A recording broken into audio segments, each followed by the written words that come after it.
ডেঙ্গিতে মৃত্যু উত্তর কলকাতার 4 বছরের এক শিশুর। কলকাতা পুরসভার 11 নম্বর ওয়ার্ডের বাসিন্দা ছিল। কলকাতার এক বেসরকারি হাসপাতালে মৃত্যু হয় শিশু কন্যার। কলকাতার এক বেসরকারি হাসপাতালে মৃত্যু হয়েছে সেই শিশু কন্যার।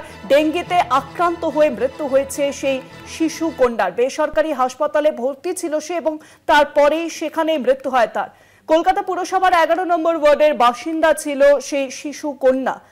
আর এবার উত্তর কলকাতায় 4 বছরের শিশু কন্যার মৃত্যু হলো। ডেঙ্গিতে মৃত্যু হয়েছে। ফের ডেঙ্গির প্রকোপ পড়ল। ডেঙ্গিতে মৃত্যু হলো উত্তর কলকাতার 4 বছরের এক শিশুর। কলকাতা পুরসভার 11 নম্বর ওয়ার্ডের বাসিন্দা ছিল সে। কলকাতার এক বেসরকারি হাসপাতালে মৃত্যু হয় সেই শিশু কন্যার। আর এই মৃত্যু ঘিরেই কিন্তু উঠছে একাধিক প্রশ্ন, কারণ ডেঙ্গুতে কিভাবে আক্রান্ত হলো সে? তাহলে কি ঠিকভাবে যে পরিচ্ছন্নতার যে কথা বারংবার বলা হয়, ডেঙ্গির নিয়ন্ত্রণ করার যে কথা বলা হয়, সেগুলো কি তাহলে ঠিকভাবে হচ্ছে না, যার জেরে ডেঙ্গিতে আক্রান্ত হলো সেই শিশু কন্যা? এবং এই মৃত্যু ঘিরে ইতিমধ্যেই কিন্তু একাধিক প্রশ্ন উঠে আসছে এবং বেসরকারি হাসপাতালে ভর্তি ছিল সেই শিশু কন্যা, মৃত্যু হয়েছে সেই শিশু কন্যার।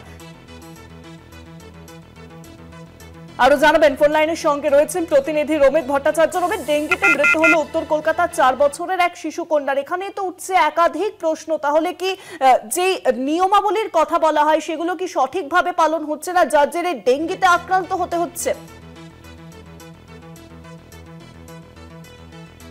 জানতে পারছি যে উত্তর কলকাতার এক 4 বছরের শিশু কন্যা, তিনি বেলেঘাটার একটি বেসরকারি হাসপাতালে তার বেশ খানিকটা শারীরিক সমস্যা নিয়ে ভর্তি হয়েছিলেন এবং সেখানে তার শরীরের অবনতি ঘটলে তারপরে তাকে শিফট করা হয় EM বাইপাসের এক বেসরকারি হাসপাতালে এবং সেখানে তার যে টেস্ট করা হয় সেই টেস্টে কিন্তু ডেঙ্গু HS1 পজিটিভ বলে জানা যায় সে।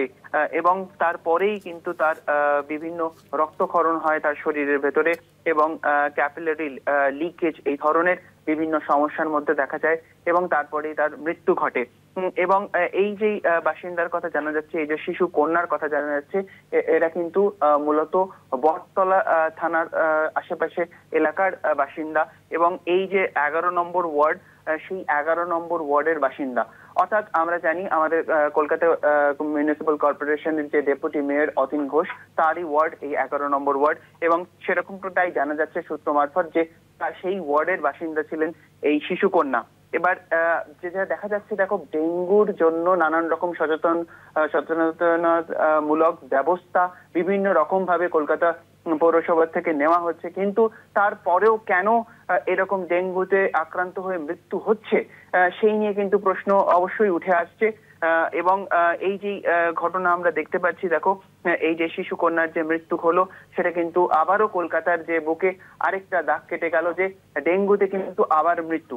এবার দেখতে হবে যে এই যে মৃত্যুর কারণ সেটা কি ওই এলাকাতেই থেকে সেখানে আক্রান্ত হয় বা এইগুলোকে নিয়ে দেখা হচ্ছে। পৌরসভার তরফ থেকেও বিভিন্ন রকমের তথ্য পাওয়া চেষ্টা করা হচ্ছে, আমরা জানতে চাইবো, আর সেরকম ভাবে আমরা পরবর্তীতে আমাদের দর্শকদের তুলে ধরবো। অনেক ধন্যবাদ রোমিত। ফোন লাইনের সঙ্গে ছিলেন প্রতিনিধি রোমিত ব্যানার্জি।